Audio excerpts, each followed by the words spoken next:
Hello class, welcome to Quadrant University. I'm Fazium Neham. For this session, we will be reviewing Veemanchi's notes of his calibrations to the quadrant sextant, a tool he uses to map and navigate in his journeys. His notes touch on the War galaxies and also mention some basics of drift theory. I thought that prudent subject matter so no one gets lost on any field trips you may accompany me on.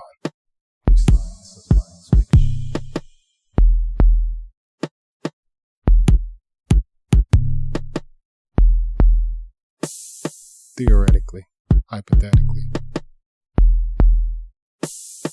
Theoretically, hypothetically.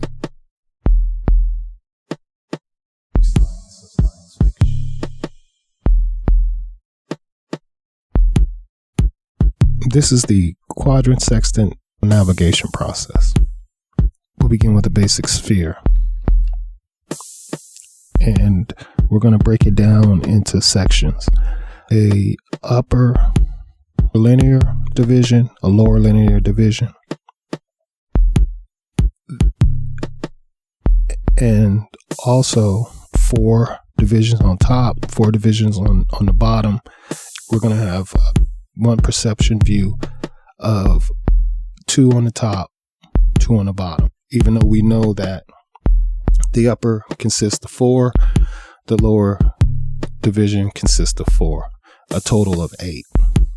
Now, from there, we break this sphere, the entire sphere, down into sections. Basically, the outer region is 1000. The inner core is, we're going to say 0.1. I'm looking at some drawings, but I really needed our 3D view. But it should be broken down into 4 sections: 0.1, 10, 100, and 1000, which is the outermost region, 0.1, the innermost region. This is the blank mapping chart of the quadrant sextant. Overlay this onto a galaxy.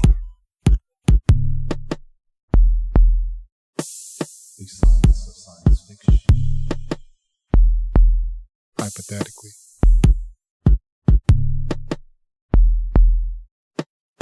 Theoretically. Hypothetically. 360 degrees on a 3-dimensional plane. Now, once it's overlaid on there, the galaxy is not completely round. It's not completely flat. Let's say there's a center core, and all the planets and solar systems and things like that, stars, they rotate around this center core. Then the galaxy has arms, and within these arms are the solar systems, the stars, this and that.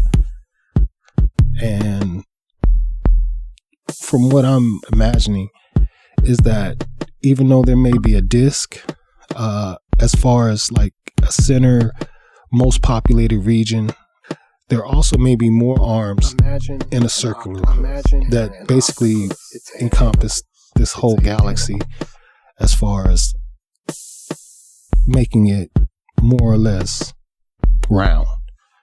And it's all this matter and planetary bodies is rotating around the central core on a 3-dimensional plane. So let's just say that the linear division doesn't have to be, but we're gonna set the blank mapping chart linear division on the most populated section, or the densest section of the galaxy.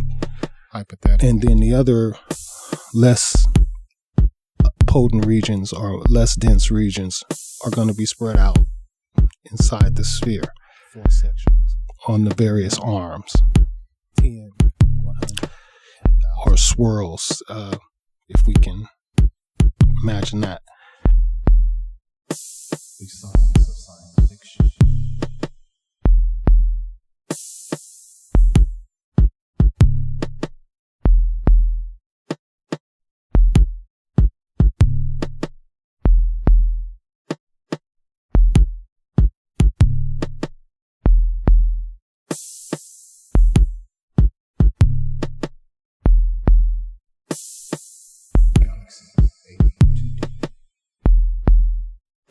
So from there, originally I had made Theragon, Striawan, Dramagon, Yanli one linear division. I believe this should be the upper linear division.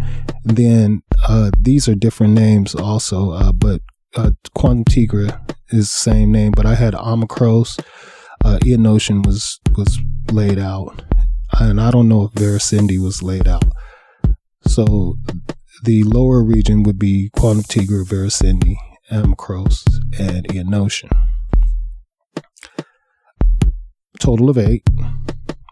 Top 4, lower 4. And from there,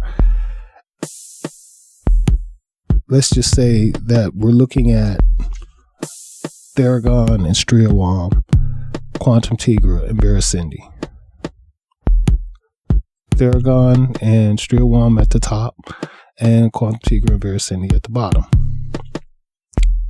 We can see 1, 2, 3, 4 quadrants.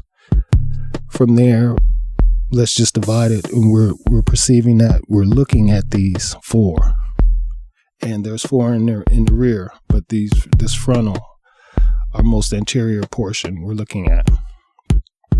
So we have quadrants, and these quadrants from the outermost region is 1,000, which is closest to us. The inner core would be 0.1, which would be the center or core of the galaxy. The linear division would be the most densely populated galactic arm of the galaxy we're traveling to. Imagine an octopus and its 8 tentacles, and then its arms in free space, just open space, orbiting and floating are the stars and planets and solar systems. 360 degrees in a sphere. Now from there, the galaxy that we're traveling from, we want a point of reference. So we're just going to use Voluminous. If we're traveling from the Voluminous galaxy, the star Voluminous, and we're gonna use. We can put another blank mapping chart, which would be in the rear of us, but what I believe that they would want to do is have a star that he's traveling from, pinpoint it, and then the blank mapping chart mapping where he wants to go in the galaxy that's in front of him. So he wants to go to, say, Theragon, quadrant 27, which is going to be towards the core. It's going to be in the quote-unquote quadrant of 10 to 100. So he's going to be able to pinpoint a section. And then from that section, he's got a whole area and a whole area of stars to choose from based on where his course is taking him to lock onto and create a linear line from the Voluminous star to, let's say, star Theragon. So now he has a linear line, and then from there he's gonna activate his gravitational lens, drift theory.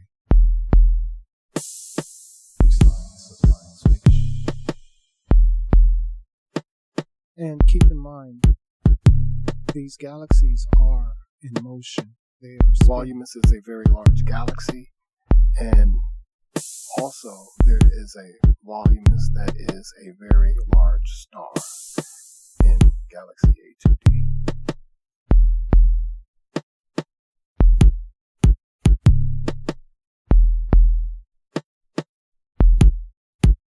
Drift theory.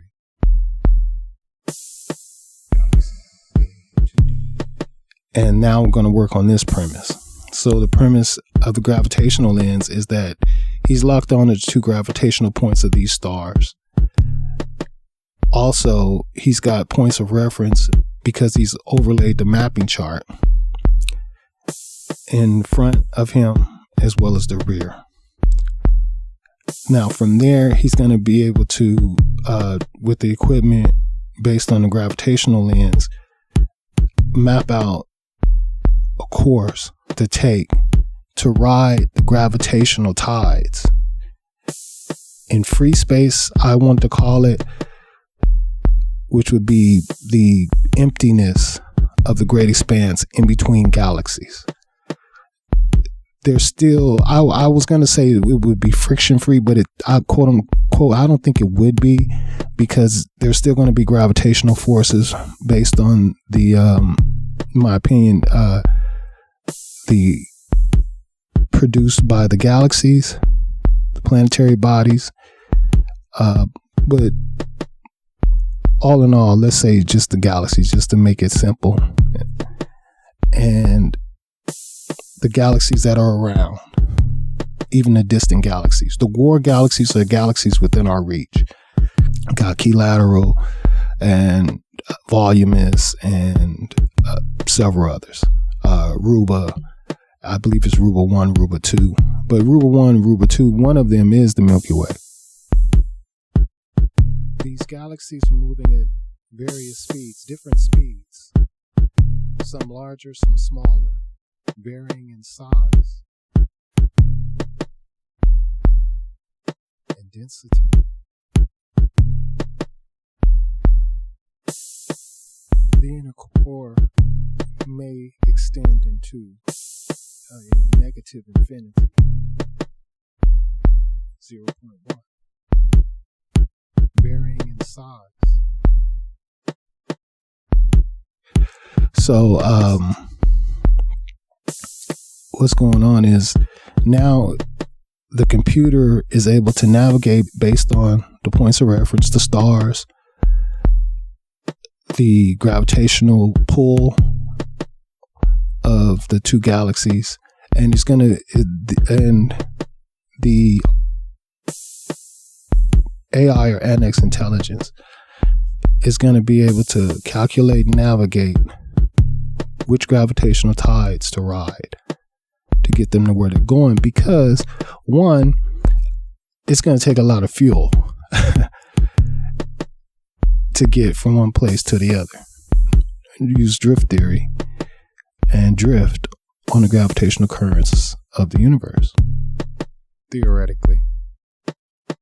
Hypothetically. Galaxy A2D.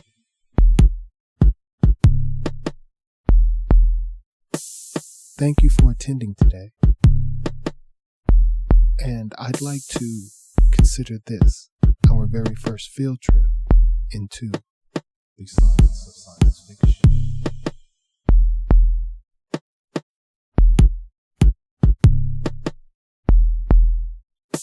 the quadrant sextant that is mapping the galaxy can either be stationary or set in motion to move and be consistent with the galaxies.